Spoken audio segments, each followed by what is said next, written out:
Et si on pouvait faire tourner l'un des agents d'IA les plus puissants qui existent, OpenCloak, sans jamais, mais alors jamais s'inquiéter de la facture à la fin du mois? C'est exactement ce qu'on va décortiquer aujourd'hui. Comment débrider toute la puissance de cet outil, mais gratuitement. Allez, on y va. Ça, ce n'est pas une phrase en l'air, hein. C'est le cauchemar bien réel de certains développeurs qui ont laissé un agent IA un peu trop autonome pendant une seule nuit. Une nuit et hop, des centaines de dollars qui s'envolent. C'est ça, le grand piège qui se cache derrière cette technologie qui est pourtant si incroyable. Mais au fait, c'est quoi OpenCloud concrètement? Eh bien, il faut l'imaginer comme un assistant personnel super intelligent qui vit dans notre ordinateur.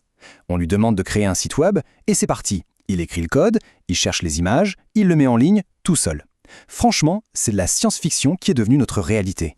Bien sûr, un outil aussi puissant, ça a forcément un coût. Et le piège, c'est que le coût, ce n'est pas l'outil en lui-même, c'est son fonctionnement. À chaque fois que l'IA pense, elle consomme ce qu'on appelle des jetons d'API.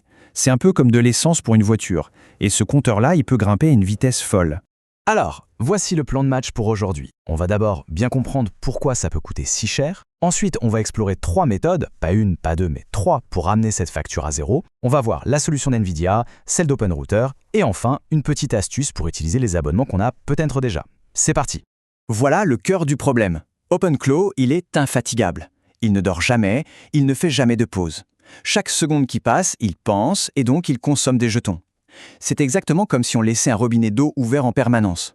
Au début, c'est une petite fuite, mais à la fin du mois, on se retrouve avec une véritable inondation sur la facture.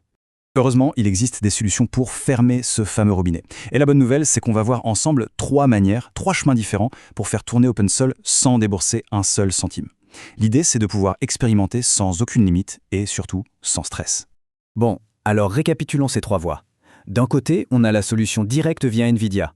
C'est parfait pour une installation rapide avec un modèle qui en a sous le capot. Ensuite, il y a OpenRouter. C'est l'option pour ceux qui veulent un maximum de choix et de flexibilité. Et enfin, l'option maligne, utiliser un abonnement qu'on a déjà, comme ChatGPT+.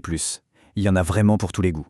Allez, on attaque avec la première méthode, passer en direct par les modèles gratuits de NVIDIA. Oui, on a bien entendu, un géant comme NVIDIA propose un accès complètement gratuit à des modèles d'IA super performants, comme le fameux Kimi 2.5. C'est un point de départ qui est juste excellent et en plus, c'est vraiment simple. Et pour la mise en place, c'est un vrai jeu d'enfant. Il y a juste 3 petites étapes. D'abord, on récupère une clé d'accès, la fameuse clé API, sur le site de NVIDIA. C'est gratuit. Ensuite, on va modifier une seule et unique ligne dans le fichier de configuration d'OpenCloud. Et enfin, on fait un petit test rapide pour s'assurer que tout fonctionne. C'est tout. Et voilà la manipulation technique dont on parle. C'est juste ça. On remplace simplement GPT-4 par Kimi dans le fichier de config. Ce tout petit changement, c'est lui qui fait passer la facture de potentiellement très salée à 0. Le résultat, eh bien, le voici. Un beau 0.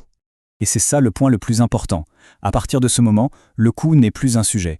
On a une liberté totale pour expérimenter, pour construire, pour laisser tourner des projets d'IA super ambitieux, sans avoir cette petite boule au ventre en pensant à son compte en banque. Bon, la première méthode est top, mais si on a envie d'avoir plus de choix qu'un seul modèle, même s'il est très bon, c'est là qu'intervient la deuxième méthode, OpenRouter. Il faut voir ça comme un immense hub, une sorte d'aéroport qui nous connecte à des dizaines de modèles d'IA différents. Et parmi eux, beaucoup sont gratuits. Et là encore, c'est d'une simplicité déconcertante. On crée son petit compte, on génère une clé API sur le site d'OpenRouter, on utilise leur filtre pour trouver les modèles à coût zéro, et ensuite on lance une petite commande dans le terminal qui va nous guider pas à pas pour tout configurer. Et concrètement, qu'est-ce qu'on y trouve? Eh bien, sur le site d'OpenRouter, il y a un filtre magique pour n'afficher que les modèles qui coûtent 0 $ par jeton. Et là, c'est un vrai terrain de jeu qui s'ouvre. On a accès à plein d'outils différents, un qui est bon pour le code, un autre pour la créativité, un troisième pour l'analyse. On peut vraiment tout tester. On en arrive à la troisième et dernière méthode, et celle-ci, elle est particulièrement astucieuse. Si on paie déjà un abonnement mensuel à un service comme ChatGPT+, ou Gemini Pro, pourquoi payer une deuxième fois? L'idée, c'est d'utiliser cet abonnement pour faire tourner OpenCloud. C'est une façon très intelligente de rentabiliser une dépense existante. Le petit secret derrière ça s'appelle OAuth. C'est un peu le même principe que quand on utilise son compte Google pour se connecter à un autre site web.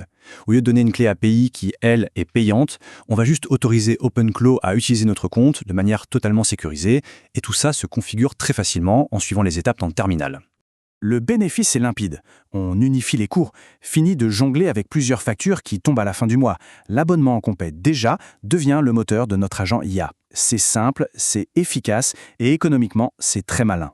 Et voilà, on arrive au bout. L'objectif de tout ça, c'était vraiment de donner les clés pour pouvoir s'amuser, expérimenter avec cet outil d'IA incroyable, sans avoir cette anxiété financière en arrière-plan. Bref, de reprendre le contrôle. Alors, qu'est-ce qu'il faut retenir de tout ça? D'abord, que le monde de l'IA n'est pas réservé qu'à ceux qui ont des budgets énormes. Il y a des options gratuites et très puissantes. Ensuite, qu'on peut se lancer dans des projets complètement fous sans risquer un seul euro. Et enfin, que la configuration, qui peut faire un peu peur au début, est en réalité super accessible. Et on va finir sur cette question, qui change complètement la perspective. Le problème, ce n'est plus combien ça va me coûter, mais qu'est-ce que je vais bien pouvoir inventer? Maintenant que cette barrière financière est levée, la seule limite, c'est notre imagination. Alors, qu'est-ce qu'on va construire?